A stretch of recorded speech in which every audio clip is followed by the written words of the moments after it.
नमस्कार साथियों, कैसे हो? मस्त होंगे, ज़बरदस्त होंगे। समस्या बड़ी है, चीज़ बड़ी है और आप सब ने देख रखा है कि नगर पालिका ने पिछले 2 साल में जो हमारे साथ किया है, ऐसा तो ना तो किसी आईएएस की भर्ती ने किया है, ना आरएस की भर्ती ने किया है, ना फर्स्ट ग्रेड ने, ना सेकंड ग्रेड में। यानी ये भर्ती क्या हुई? भर्ती नाती का बाड़ा हो गया।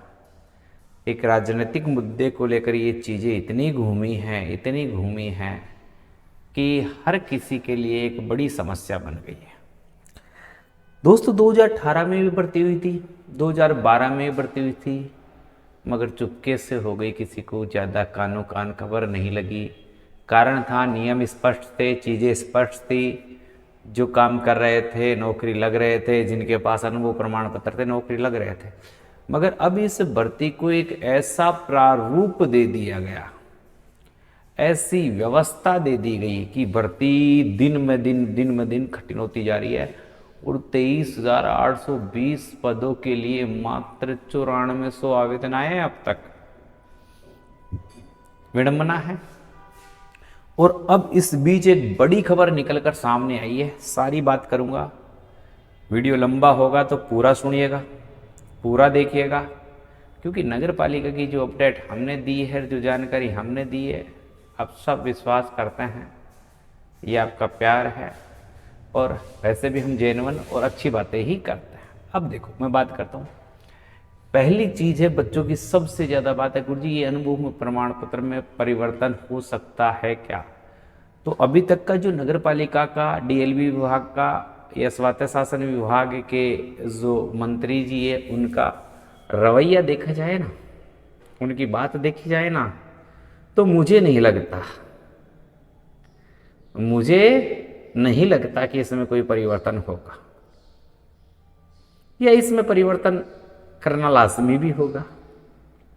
क्योंकि कल एक न्यूज़पेपर की खबर हो रही थी, उसमें कहा था कि भर्ती को निकालते समय जो नियम बनाए गए हैं अंत तक वैसे ही नियम रहेंगे, उसमें कभी कोई परिवर्तन नहीं किया जा सकता।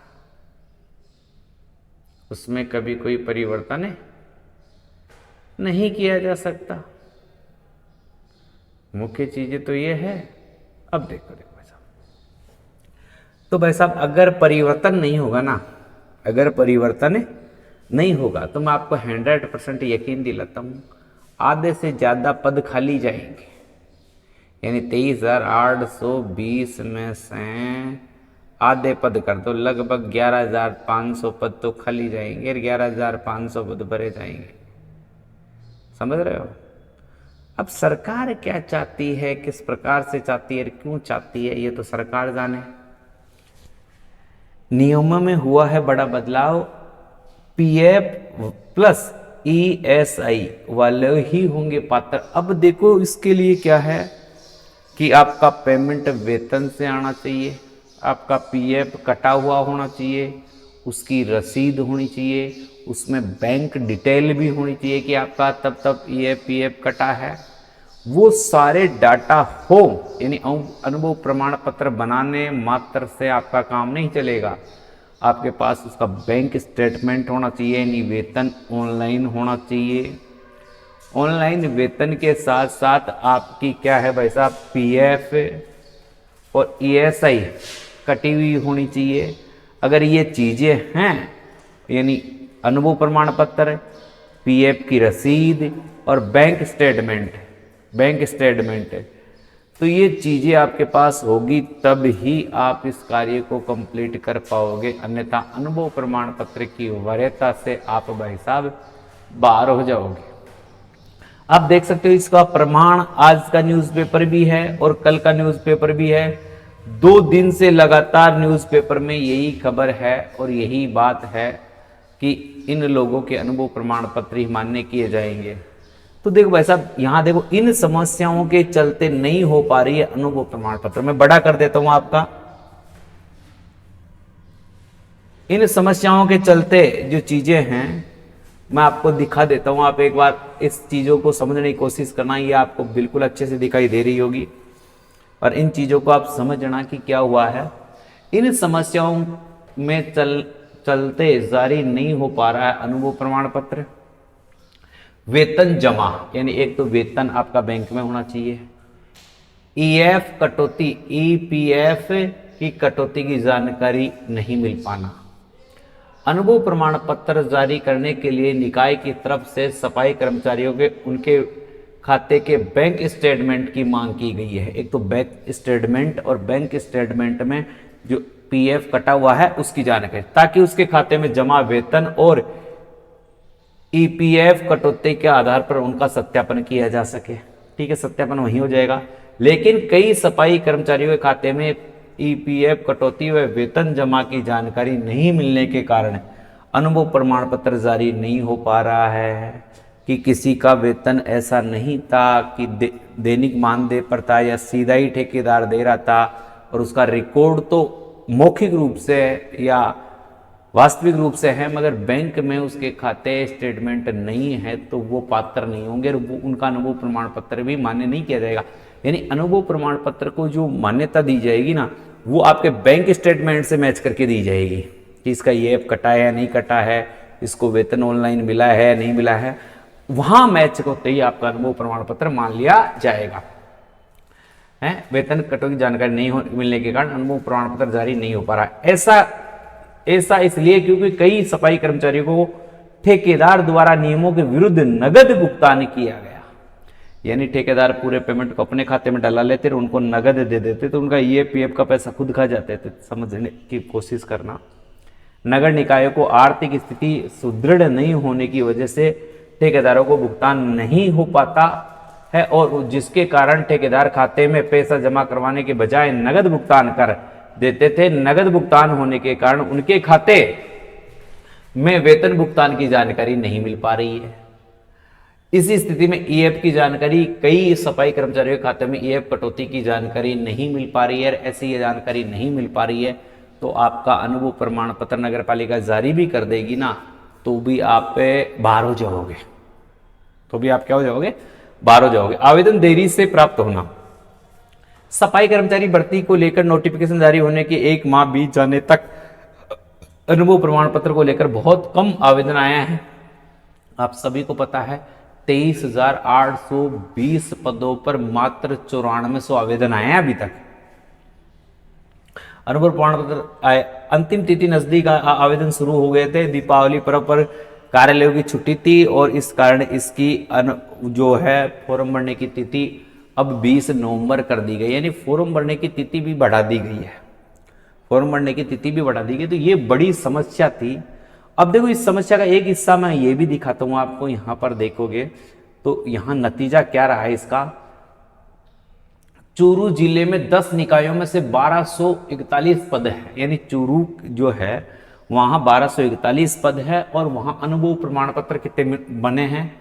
160। मात्र 1200 पद है, 1241 पद है, अनुभव प्रमाण पत्र बने 160। 8 निकायों में नहीं बन पा रहा है अनुभव प्रमाण पत्र।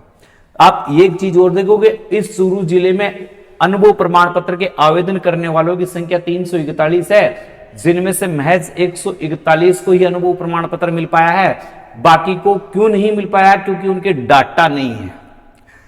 नगर पालिकाओं में, नगर परिषद में एक चेंबर लगाया गया कि किसी ने काम किया है, उसका रिकॉर्ड तो अनुभव प्रमाण पत्र ले जाए अपना, मगर है ही नहीं, क्योंकि उनका वो स्टेटमेंट है ही नहीं। एक कल के पेपर की भी न्यूज यही है, कल के पेपर में भी यही बात की गई थी, जिनका पीएफ ईएसआई का पैसा कट रहा है उनको ही अनुभव प्रमाण पत्र नगर पालिका जारी करेगी, और अगर बिना इसके जारी कर दी तो वो अनुभव प्रमाण पत्र खारिज कर दिया जाएगा कि आपका जो अनुभव प्रमाण पत्र है ना, उसके जो नंबर है ना, वो बैंक खाता भी उसकी डिटेल होगी, उसमें आपका पूरा पता होगा, आपका बैंक स्टेटमेंट लगा हुआ होगा, उससे चेक करेंगे कि आपका वेतन ऑनलाइन आया है नहीं आया, ऑनलाइन आया है, समय पर आया है नहीं आया, और उससे पीएफ कटा है या नहीं कटा है। अगर पीएफ कटा हुआ नहीं है, ऑनलाइन खाता नहीं है, तो वो अनुभव प्रमाण पत्र स्वतः ही रद्द मान लिया जाएगा। तो इसमें 9400 में भी बहुत सारे लोग इससे बाहर होने की संभावनाओं में है। नगर निगम में सफाई भर्ती की सीरीज के काम करने वाले लोगों को पीएफ ईएसआई की स्लिप होने और बैंक वेतन जमा होने पर ही प्रमाण पत्र जारी कर सकेंगे। इन तीनों में से एक भी दस्तावेज नहीं होगा तो आपका अनुभव प्रमाण पत्र निरस्त मान लिया जाएगा, आपका अनुभव प्रमाण पत्र आउट मान लिया जाएगा। इसका मतलब आप भर्ती से स्वतः ही बाहर हो जाओगे। यह खुलासा नगर निगम हेरिटेज की ओर से सफाई कर्मचारियों के प्रमाण पत्र जारी करने के लिए बनाई गई कमेटी के द्वारा जारी कार्मिक उपायुक्त के आदेश से हुआ है। आदेश हेरिटेज निगम के उपायुक्त कार्मिक ने जारी किया है। आदेश के तहत अनुभव प्रमाण पत्र या प्रमाण पत्र के लिए कर्मचारी का पीएफ ईएसआई और बैंक खाते में नियमित वेतन जमा होना जरूरी है, अन्यथा इसके लिए व्यक्तियों को बैंक स्टेटमेंट दिखाना होगा। सफाई का काम करने का सत्यापन ठेकेदार करेगा। निगम ने प्रमाण पत्र सत्यापित के लिए कमेटी का गठन किया है। कमेटी में सहायक लेखाधिकारी रघु शर्मा, मुख्य स्वास्थ्य निरीक्षक शिवचरण, कनिष्ठ सहायक ओम प्रकाश बेरवा, संस्थापन लिपिक लेख राज यादव शामिल हैं। प्रमाण पत्र सत्यापन का काम 9:30 बजे से शाम को 6 बजे तक मीटिंग हॉल में किया जाएगा। प्रमाण पत्र की 2 प्रतिलियता जारी की जाएगी। जो भी बात है वो आप सारी समझ चुके हैं। यानी इस भर्ती में मैं कह रहा हूं पद ही खाली जाएंगे, पद ही क्या है, खाली रह जाएंगे। और ये 9400 फॉर्म भरे थे ना 6 तारीख तक, उनमें भी आधे फॉर्म बिना अनुभव प्रमाण पत्र के या गैर कानूनी तरीके से भरे गए हैं। तो भाई साहब मैं आपको साफ शब्दों में कह दूं, लगभग आप ये मान के चलो मेरे प्यारे बच्चों, 5000 सही तरीके से फॉर्म भरे गए और 5000 और हो जाएंगे। यानी लगभग 10,000 पद ही भरे जाएंगे, बाकी पद सब क्या रह जाएंगे, खाली रह जाएंगे, यदि यही नियम रहा तो। मगर इस बीच में आपको दोस्तों एक बात और बता दूं, परसों ही कोर्ट का एक स्टेटमेंट आया था और उस स्टेटमेंट में कहा गया था कि अगर जो भर्ती जिस समय जारी की गई है उस नियमों पर ही वो भर्ती पूरी करवाई जाए। अगर बीच में नियमों में कोई फेरबदल होता है तो उस भर्ती को कोर्ट के माध्यम से अटकाया जा सकता है। तो भाई साहब ये सफाई भर्ती है ना, ये भी बहुत बड़ा चेड़ा है और बहुत बड़ा चेड़ा ऐसा है क्योंकि इस भर्ती में अब नियमों में कोई परिवर्तन नहीं होगा। ये 2024 की जो सफाई कर्मचारी की भर्ती है, क्योंकि इस भर्ती का जो पुराना यानी काल की बात करूं, पुरानी चीजों की बात करूं तो 2023 में ये भर्ती आई थी और 2023 से ही ये भर्ती अभी तक पूरी नहीं हो पाई है। 2023 से ही ये भर्ती पूरी नहीं हो पाई है। ये भर्ती 2 बार रोकी गई है और 1 बार रद्द कर दी गई है और अब की बार 4थी बार इस भर्ती में ये नए नियम बनाकर यानी नगर पालिकाओं के अनुभव प्रमाण पत्र के माध्यम से ये भर्ती जारी की गई है। अब भाई साहब इसमें पीएफ का और ईएसआई का चेड़ा और पाड़ दिया है और इस चेड़े को पार करते हुए मुझे नहीं लग रहा है कि 10,000 से ज्यादा लोग हैं। तो इस भर्ती में साफ है पद खाली जाएंगे। इससे अलग बात बताऊं मैं, आपने जो फर्स्ट ग्रेड की भर्ती होती है स्कूल लेक्चरर की, वो लगभग 2200 पदों पर सरकार ने निकाली है, जबकि उसके लगभग 15,000 पद खाली हैं। 15,000 पद खाली हैं। ऐसे ही सेकंड ग्रेड की भर्ती आई है, सेकंड ग्रेड की भर्ती 2200 कुछ पदों पर आई है, जबकि उसके 18,000 कुछ पद खाली है। यानी सरकार ऊंट के मुंह में जीरा वाला काम कर रही है और जिन भर्तियों को निकाल रही है उनमें कानूनी दावपेच और नियमों के बीच अटकाकर विद्यार्थियों को, बेरोजगारों को गुमराह करने का काम कर रही है। तो सरकार जितनी भी भर्तियां निकाली उसमें पारदर्शिता, क्योंकि पिछली सरकार में आपने देखा होगा कभी पेपर आउट, कभी क्या, और इस सरकार में नियमों का यानी चोर मुंह से रे भाई, यानी सारी चीजें आपके खिलाफ हो रही है।